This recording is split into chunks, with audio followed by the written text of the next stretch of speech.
first of all, before I forget, can I please point you in the direction of our online West Ham store? It's hammerschatstore.com. We've got a Boxing Day sale.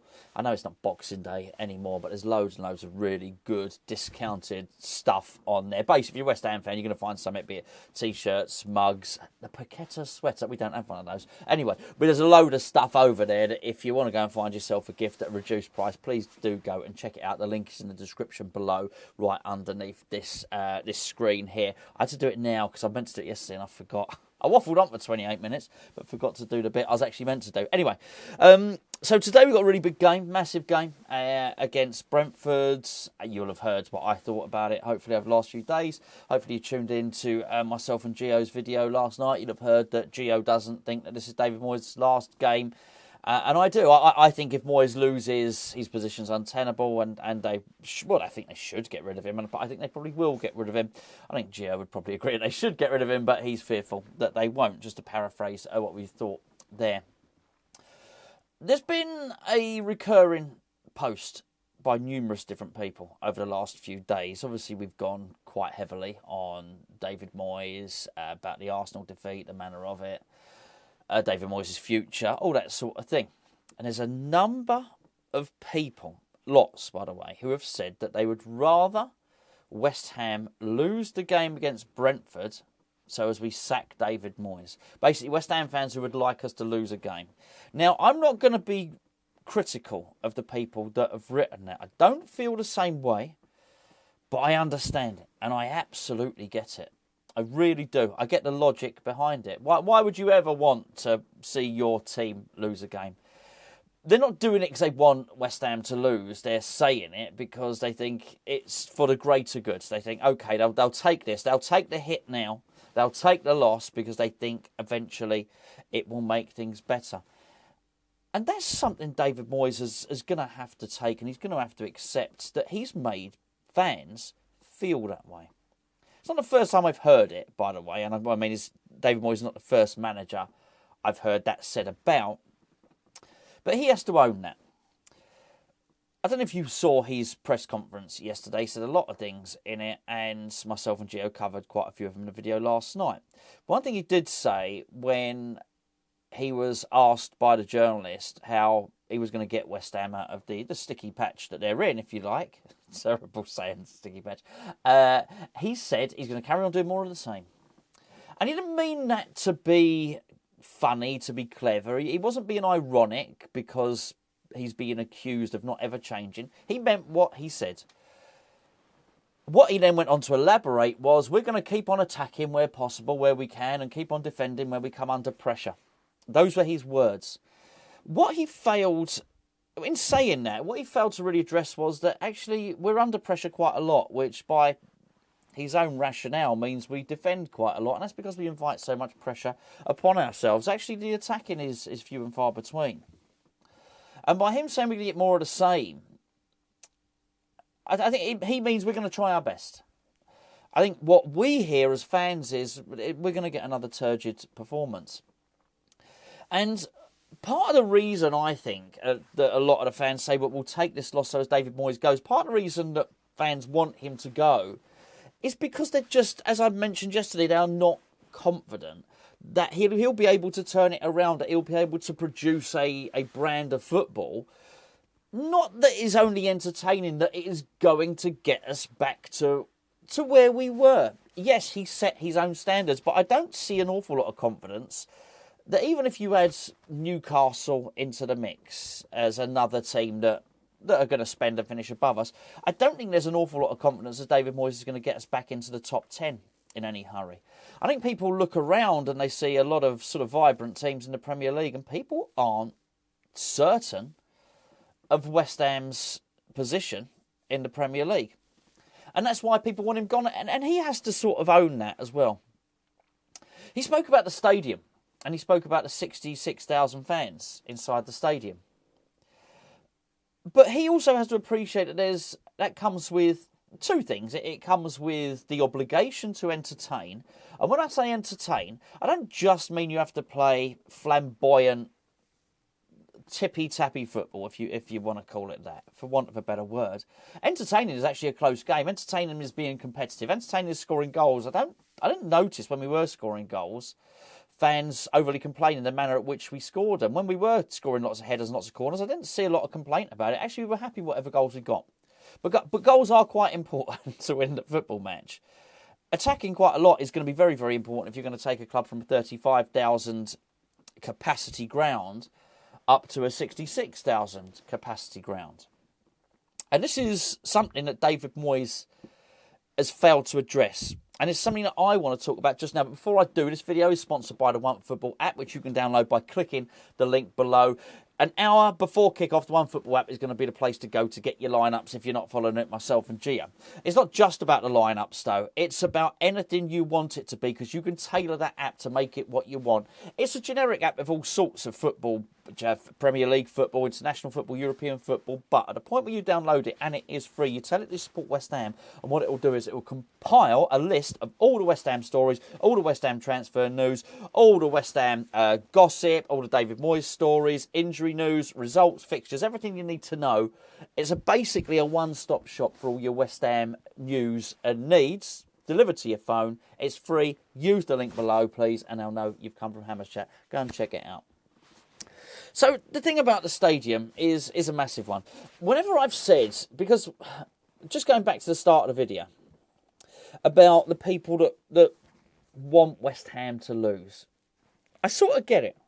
I sort of get it. The reason I don't want West Ham to lose is, no, number one, I find it hard to see my team losing anyway. It makes me pretty grumpy and pretty grouchy. But I don't think we've got those games to play with where we can say, oh, do you know what? We'll throw away 3 points. We'll throw away 6 points if it means we get another manager. I think it's that tight in the Premier League. I think we need to take the 3 points where we can. And because I do that because I do believe that relegation would be bordering on terminal for West Ham because of the stadium. Now, any time I say this, there's lots of people agree, don't get me wrong, but there is always a counter-argument that comes back, and many people come back with it. And people will often say things like, you're deluding yourself if you think Upton Park was a fortress, and Upton Park was always loud. And I know that. And so I'll say this as a response to that. I'm not saying Upton Park was always loud. I'm saying the Olympic Stadium would be far, far worse. Even when Upton Park wasn't loud, I still don't think it was a pleasant place to go for opposition fans. And I say that I've been there. I've got There's videos on this very channel of inside. I've been inside the home dressing room and the away dressing room at Upton Park. It is not a pleasant place to go. You very much felt like you were going away from home in an older stadium, and that's with the West End that had been rebuilt. It wasn't easy. They drive the coach into a sort of gated, fenced-off area where fans would be waiting, fans would be screaming abuse at the opposition fans. It wasn't pleasant. I'm not saying people were singing 100% of the time, but you didn't ever feel that it was a sanitised and a safe environment, I think, if you were opposition. I think, and also, whilst it wasn't always full, even on championship games, it was mostly full. I think it's very different to somewhere being mostly full and a cavernous stadium that's miles away from the pitch being half empty. So I think that's what you'd get. I think there would be days in the championship, if we went down into there, when we would have 25 to 30,000 fans. And that place would look terrible with that. Would look really, really terrible. I also think just a trip into the stadium is a sanitised environment. I think it's like going to a hotel. I think you're kept at arm's length from the fans. I think the moment you go, it's almost like a separate road that drives you into there. There's a massive gated car park. It's so far away. Basically, where the players, the opposition players, dismount the coach is miles away from any fans. At Upton Park, it was right there. You literally watched them. They were yards away from fans when they were getting off the coach. You give them a bit of stick, give them a bit of abuse. You used to hear it. They couldn't wait to get out of there. It's one of the many reasons I think we're in a bit of a pickle if we go down. Now, I don't want to labour too much on that because I've done it before. I just wanted to answer that particular argument. But it's also why I don't think that we can play around and throw away 3 points here and there. So what's David Moyes going to do today? And I do think this is really, really, really clear. I find it really hard to believe that he will do nothing and he'll change nothing. I really do. That would be suicide. I think it would be career suicide. So what I want him to do today, I know he's not going to throw the baby out with the bathwater. I know he's not going to change everything. But here's what I really want him to do. I want him to instruct the team to attack more. By doing that, he's going to have to sacrifice a defender for an attacker. And in this instance, I think David Moyes made it easy for himself. I don't even think he actually needs to use a defender. He just needs to use the player who he's using as a defender, and that's Thomas Souček. Thomas Souček made 8 passes in the game against Arsenal. That is not acceptable. It's just not. I will defend him, and I have defended him, and I will defend him in the future for his tackles and his headers and his interceptions, but I've already done that. I'm not talking about that today. The 8 passes isn't all he did in that game. But I think the moment you've turned one of your midfielders into a defender, you're going to sacrifice some attacking play. I don't wish to see this anymore. So I would just remove him from it. Now, I don't overly care what David Moyes does. Whether he plays Flynn Downs in there instead of Souček is going to be an improvement, or whether he puts Paqueta in there instead of Souček is going to be an improvement. I think what he also does is the additional player is going to make a difference. I don't think Fornal's been great this season, but I think there's a very difference to Fornal's playing defensively on the wing, or saying to Fornal's, there's playing number 10 and attack. Even Lenzini there, I think any combination of what he wants to do has got to be better than playing Thomas Souček in central midfield with the instruction to just defend. Declan Rice spent the World Cup guarding the back four, allowing Jude Bellingham and later on when he got into the team, Jordan Henderson to attack. He can do the job, let him do the job. But let's forget this experiment of trying to appease Declan Rice so he can maraud forward. Don't bother.